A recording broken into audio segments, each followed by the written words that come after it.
Remember Axl Rose? It's almost impossible to reconcile the swaggering, bloodthirsty frontman who once shook stadiums with the man who emerged in 2025, gaunt, subdued, and draped in a quiet aura that hinted at battles still raging beneath the surface.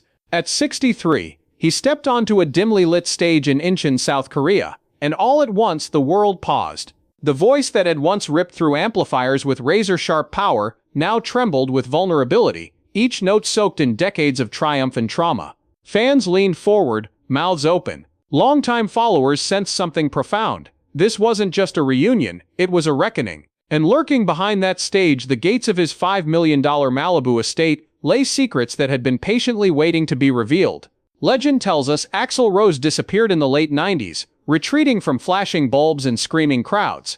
But the reality was far murkier than a simple hiatus. Behind the sleek walls of a sprawling mansion perched on a cliff, he collected supercars worth more than some small nation's GDPs, a Ferrari Enzo, a Porsche Carrera GT, even a McLaren P1, each one a roaring testament to his success and a thunderous shield against a world that had nearly swallowed him whole. Inside, a clandestine recording studio hummed, filled with half-finished lyrics and distorted guitar tracks no one outside his inner circle had ever heard. The place felt less like a home and more like a bunker, a refuge from memories so dark they needed a lock and key. He was born William Bruce Rose Jr. on February 6, 1962, in a small Indiana hospital, the unplanned child of a teenage mother and an absent father. Sharon Lintner was 16 when she gave birth. William Rose Sr. was 20, charming but hollow, destined to vanish without a trace when Axl was barely old enough to crawl. The name Bailey arrived next. Sharon's new husband, a stern Pentecostal preacher named Stephen Bailey, adopted the boy and recast his identity. Under his roof, every question was a threat, every glance a sin. Bibles stacked like barricades, televisions shattered on the floor, and hymns replaced laughter. Yet even as he learned to mimic the piety that the preacher demanded, something inside him rebelled. By 17, a flicker of the real William Rose had reignited. He discovered old insurance papers bearing his birth name. In one moment his entire world tilted, revealing that the man he worshipped as dad had robbed him of his past. The crack in his trust widened into a chasm that no preacher could sanctify. Through therapy much later, he unearthed fragmented recollections of abuse inflicted by the man who carried his birth name. Needles, violence, forbidden touches, and shadows of primal fear. Court records from the 1960s confirmed every nightmare. He wasn't imagining the darkness, he lived it. Yet paradoxically he also found solace in voice. At 5, he joined the church choir, mastering vocal runs that belied the turmoil roiling inside. Congregants clapped while he cradled scars no one could see. When adults heaped praise on his young shoulders, he swallowed his pain and pretended he was grateful. But that gratitude was forged in steel. If the world adored his voice, maybe it wouldn't notice the boy it had forgotten. By 14, a folder of blank notebook pages and a cheap acoustic guitar became his lifeline. He scribbled lyrics fueled by rage, grief, and an unquenchable hunger to break free. At dive bars in Lafayette, Indiana, he screamed cover songs with a rawness that made patrons flinch. Brawls erupted when hecklers dared to insult him. Orders to leave turned into arrest warrants for public intoxication. Each time he staggered out of a jail cell, bruised and defiant, his survival felt less like chance and more like destiny. He was a force of nature, an adolescent storm churning toward a horizon he could barely glimpse. Los Angeles arrived like a fever dream on Christmas Eve. With just $50 and a guitar, Axl hitchhiked across the country, sleeping on benches and begging coins from strangers who mistook him for a street kid. The city chewed him up and spit him out. $5 tips, a butcher knife at a 7-Eleven, nights spent warding off would-be predators. But he emerged tougher, his voice sharpening into something feral, something that demanded attention. Hollywood Rose formed in 1983, its membership as unstable as his own life. Lineup changes, backstage fights, and 5 hastily recorded songs that vanished almost as soon as they were made. Yet that small spark led to Guns N' Roses. And 2 years later the band inked a deal that would change rock history forever. What followed was a rushing tide of success, scandal, and blood. Appetite for Destruction climbed from obscurity to #1, carried by the unexpected blockbuster Sweet Child O' Mine. But behind the charts and sold-out tours lay chaos. Riots in the UK, lawsuits from former girlfriends, accusations of violence that piled up like corpses in a graveyard. Each headline twisted the legend, painting him as hero, villain, or both. He was the most dangerous frontman on earth, and he loved every second of it. And yet by the mid-90s that same danger threatened to consume him. Breakups with bandmates, A labyrinth of unfinished albums and a spiral into near-lethal addiction sent him fleeing the spotlight once more. Then came silence, long suffocating silence that stretched over a decade. No new music, no tours, no public appearances. Axl Rose became a myth, whispered about in interviews and speculated over in tabloids. Fans wondered whether the boy from Indiana had finally broken. But those gates in Malibu, they were waiting. And in 2025, with his voice aged like fine whiskey, rich, rough around the edges but still unmistakable, he returned. Not as the unstoppable force of youth, nor the temperamental superstar of the 90s, but as a man who had stared into darkness, survived, and emerged with stories that would tear you up. The stage lights dim again, and as he reaches for the mic, you realize you're not just witnessing a concert, you're standing on the edge of revelation. Because behind every note lies a confession, every lyric a confession, and every glance toward the audience a reminder. This is the moment when legend and humanity collide. Inside the Malibu mansion, the silence thickens in the corridors where laughter used to echo. He stripped away the chaos of stadiums, leaving behind a fortress built not just of concrete walls but of memories too painful to share. The supercars glint in the garage like silent sentinels, a Ferrari Enzo that roars across the Pacific Coast Highway at dawn, a Porsche Carrera GT that disappears into the night. These machines aren't vanity, they're engines of escape, drowning out thoughts of a past where trust was betrayed and innocence was stolen. And the recording studio buried beneath the main house isn't just a room, it's a sanctum where Axl confronts his ghosts. He lays down vocals on tracks that climb and howl, capturing the scars that gave rise to a career built on screaming truths. It's the only place he lets the world hear fragments of his soul. Away from the glare of stage lights, he resurrects the William Rose who was nearly lost. In quiet moments, he pores over old court files and therapy notes, tethering each lyric to a moment of revelation. He's become a reluctant archivist of his own life, piecing together a mosaic of pain and survival. His philanthropic work speaks in whispers rather than headlines. After the September 11th attacks, he quietly donated $200,000 to the Red Cross, but the public never knew. He's poured money into environmental causes, supporting projects that protect rainforests he has never visited. In 2024, he launched the Axl Rose Foundation to help underprivileged kids and families trapped in cycles of abuse and neglect. He refuses to plaster his name on a billboard. His giving is a ghostly echo, a hidden note in the grand score of his story. He still mentors young musicians, but you won't see their names on social media. They arrive at his mansion studio under anonymity, guitars in hand and hope in their eyes. He listens more than he instructs, offering advice on vocal control or song structure, but also on resilience. "Music saved me," he tells them in a low voice, eyes cast toward a wall lined with vinyl records.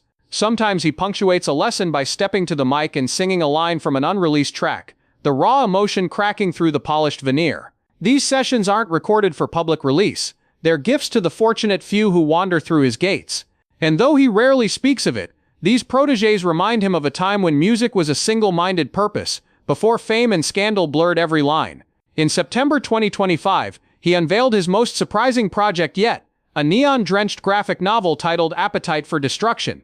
It casts him as part human, part machine, navigating a dystopian world where robots and renegades clash in city streets lit by a permanent twilight. The basic edition retails at $39.99, but the deluxe signed copies start at $2.99, priced to reflect both his brand and his audacity.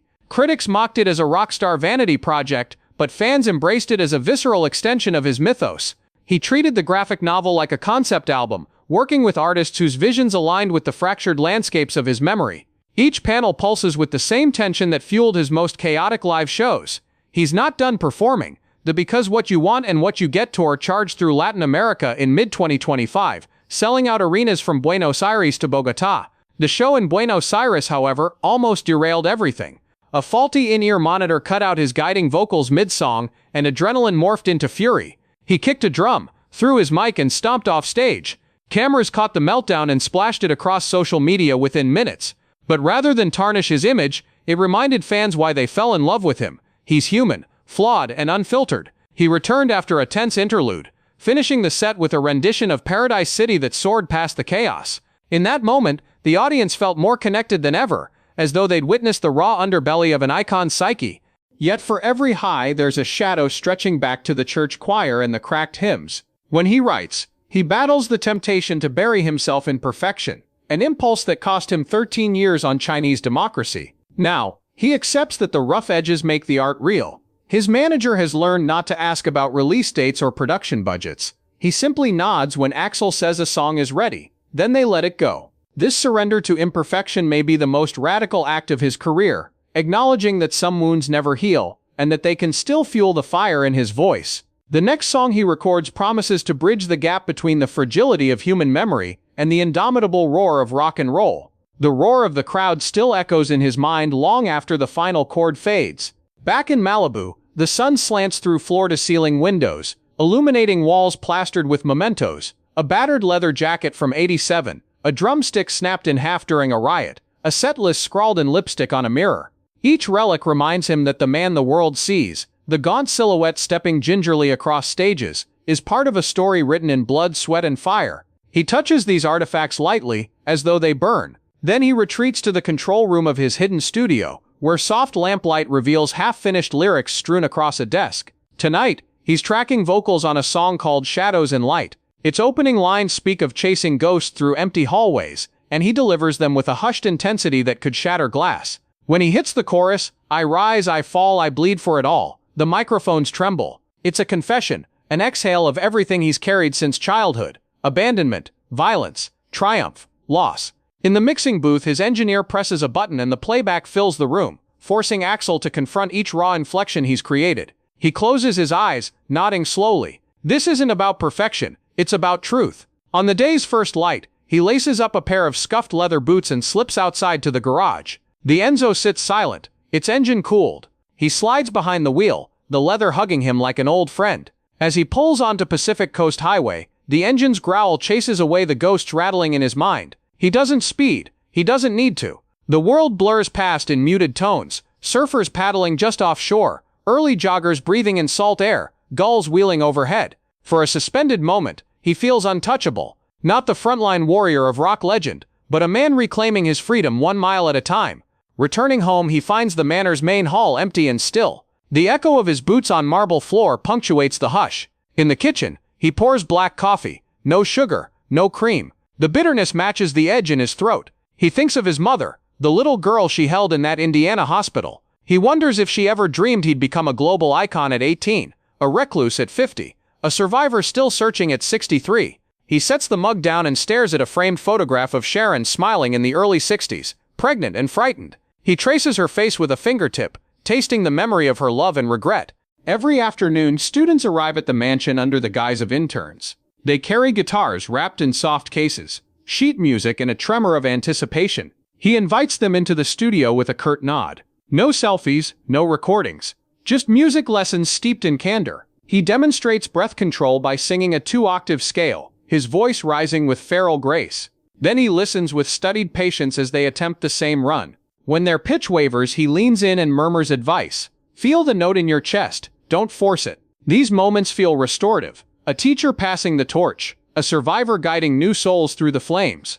Evenings find him on the veranda overlooking the Pacific, a place he dubs the world's edge. He sits in a weathered Adirondack chair, a glass of bourbon undisturbed at his side, and watches day dissolve into night. The horizon glows in bruised purples and fiery oranges before surrendering to star-speckled indigo. On clear nights, he hears distant thunder from offshore storms, a reminder that even the calmest seas can rage. Sometimes he reads Old Testament psalms, echoes of a faith he never fully abandoned, seeking solace in ancient words.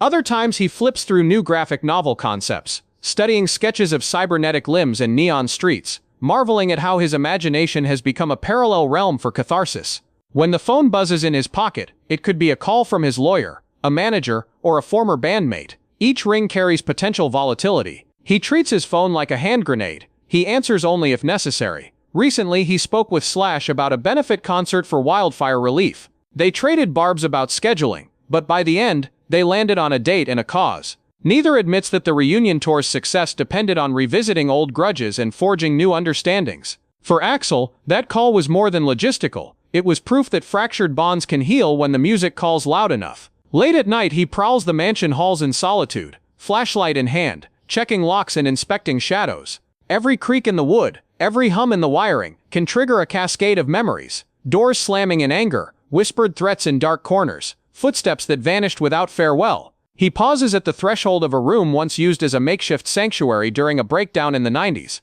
The walls are bare now, but he remembers covering them with chalkboard paint, scrawling confessions in white chalk until his hands bled. Tonight, he traces a ghost of those lines on unblemished drywall, a silent tribute to the boy who clawed his way toward the microphone. Tomorrow he'll return to the studio and lay down guitar tracks whispered into life when he was 12 years old, waiting in dusty boxes for the right moment. Each melody, cracked with age and tempered by experience, could map to the chapters of his life: defiance, chaos, exile, redemption. He knows the world will dissect every note, searching for clues to the man behind the myth. But he's learned that the most revealing confessions come not from words, but from the spaces between them, those silent pauses that expose vulnerability.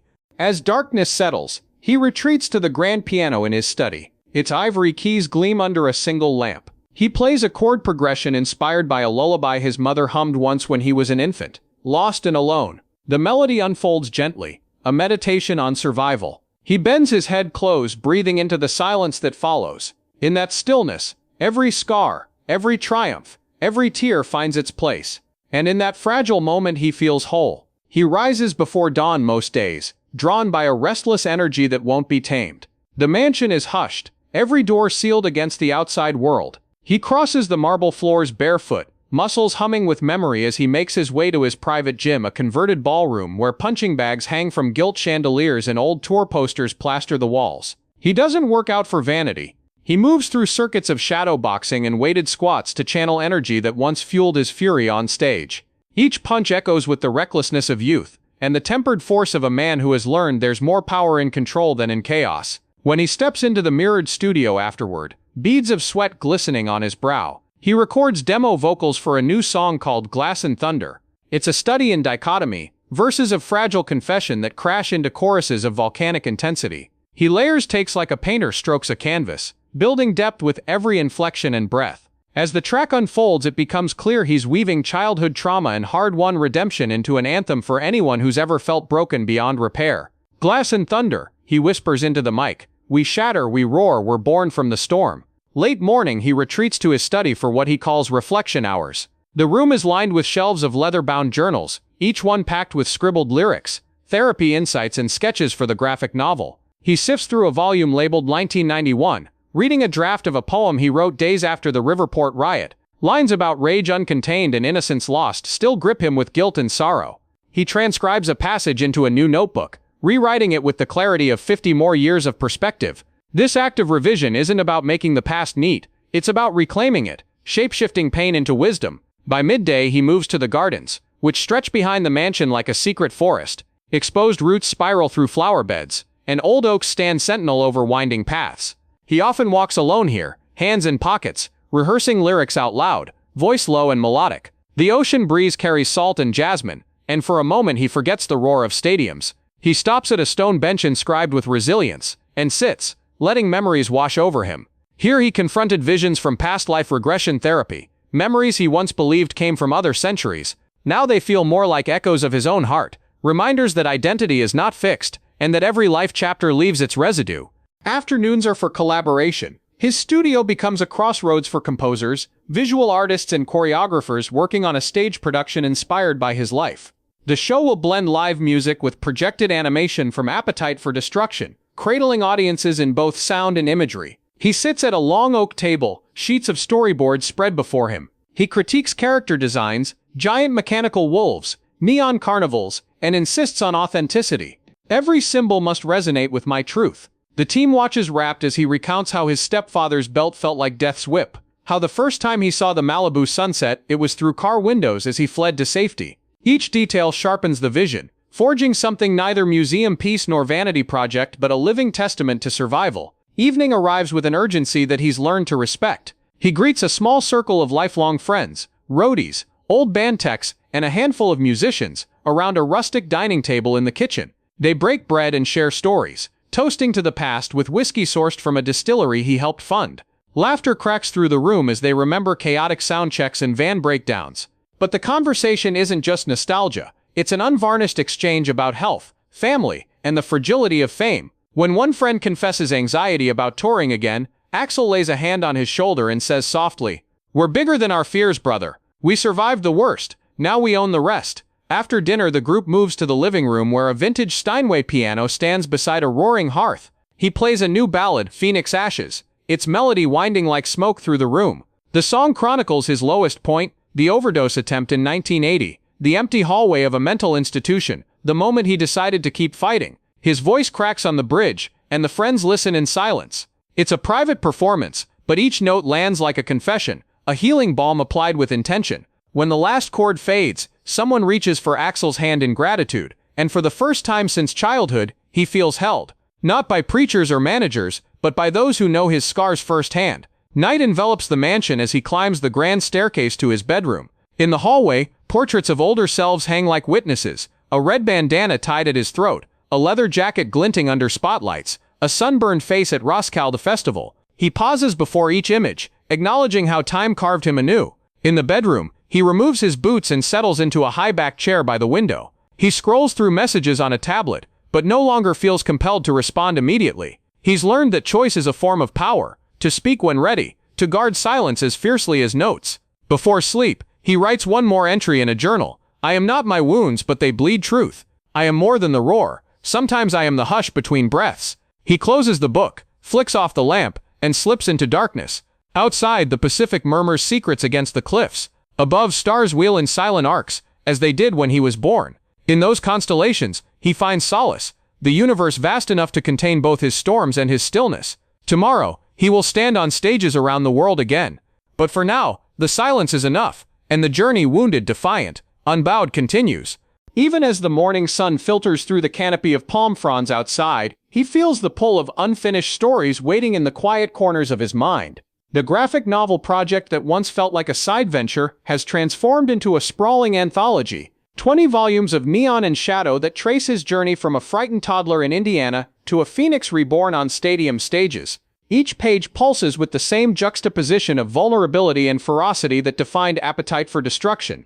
He reviews the latest concept art on a digital display, tapping through panels of post-apocalyptic cityscapes where riffs ripple like shockwaves. He doesn't just oversee the process, he inhabits it, breathing life into every stroke. He knows that art is a mirror, and his story demands a reflection unclouded by time. Midday brings a rare interview request from a longtime journalist who once decried him as the embodiment of rock excess. The reporter arrives with a recorder and a list of pointed questions, rumors about hidden tapes, allegations of continued bitterness, speculation on plans for a new album. Axel listens quietly, sipping herbal tea in place of whiskey. When the recorder clicks on, he doesn't dodge. He speaks deliberately. Those tapes aren't lost, they're private confessions. And if people want the truth, they need to learn how to listen. He sets the tone by owning his narrative. No longer reactive, he is proactive. The questions about bitterness meet a calm acknowledgement. Anger is fuel, but I've learned how to refine it. In this exchange, he redefines the man the world thought it knew.